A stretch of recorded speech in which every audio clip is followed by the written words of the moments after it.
ever get the sense that, I don't know, you've seen this show before? You've seen this show before. Well, you haven't. Unless you're having the kind of day that Bill Murray had about 1,000 of back in 1993's Groundhog Day. This is the place where Bill's days began, and began, and began. This is the house that was used as the bed and breakfast, the Cherry Street Inn, in the movie Groundhog Day.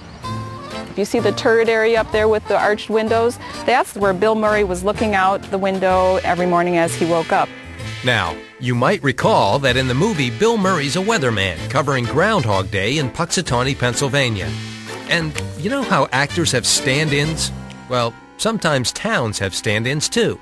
Columbia Pictures, in their arrangements with Bill Murray, they wanted to keep the project based out of the Chicago area so that Bill could visit family, etc. I scouted everything from Michigan to Wisconsin. But when Bob scouted Woodstock, Illinois, he found the perfect star to play the role of Bill Murray's daily deja vu digs. This Queen Anne Victorian, built in 1894, is so picture perfect, you might not actually mind waking up here every day, even if it's the same day. And as for choosing Woodstock over Puxatawney, even a Puxatawnian agrees. It was a good decision.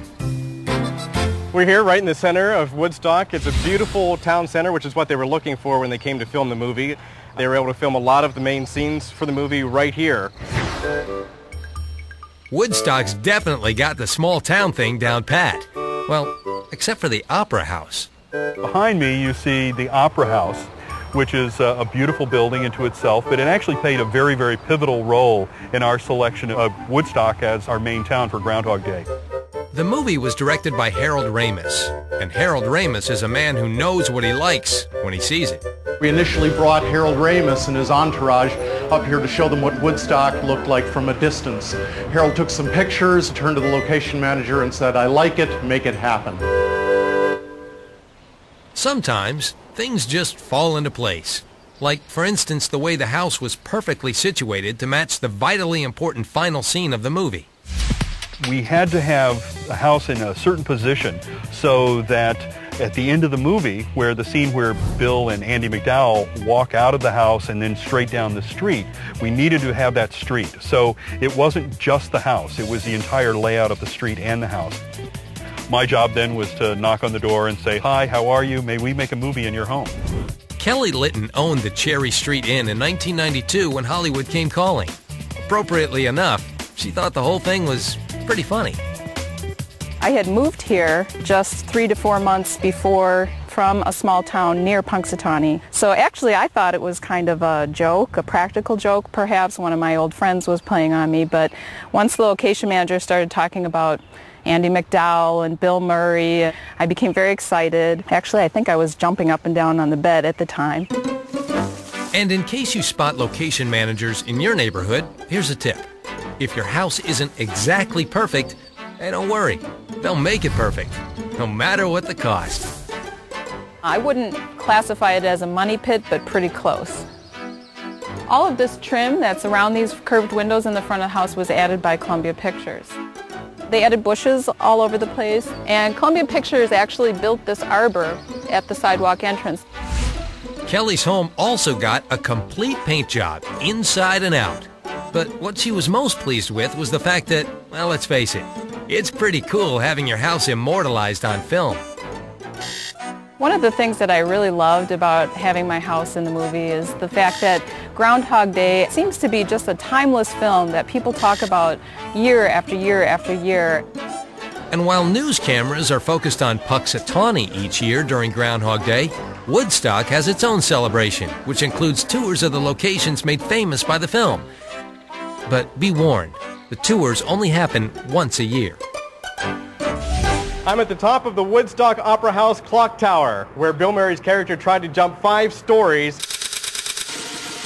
This is where Bill Murray gets his piano lessons. You'll remember that he walked up the stairs of the house, offered the piano teacher $1,000.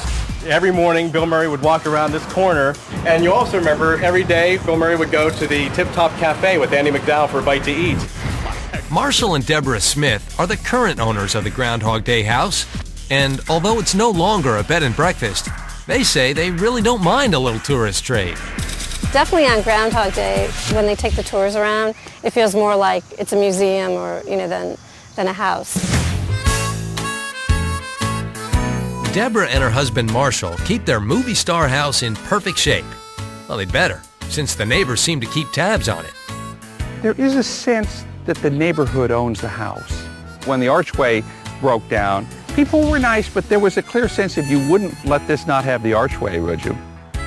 On weekends, there are lots of people. In an hour or two that I'll be out gardening, 7 or 8 will pause, and sometimes we'll stop, and sometimes sort of sneak up a camera and take a picture as if they're not quite allowed to. And then some will stop and say, would it be okay if we took a picture of your house? But Marshall and Deborah have no qualms about living in a celebrity home. In fact, after hearing about the time and money the crew spent primping the house for filming, they say they're ready for a sequel. The roof. We need a new roof. And we need a sequel to the movie to help us pay for that new roof. The Cherry Street Inn, ready for its close-up. Again, and again, and again.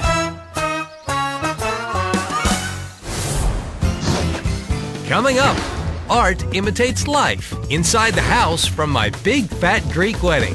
So, any prospects? Are we dating anyone? Is he Greek? And later, Ferris Bueller takes the day off and spends, well, at least part of it, right here in this house, when Real Homes, Real Funny continues.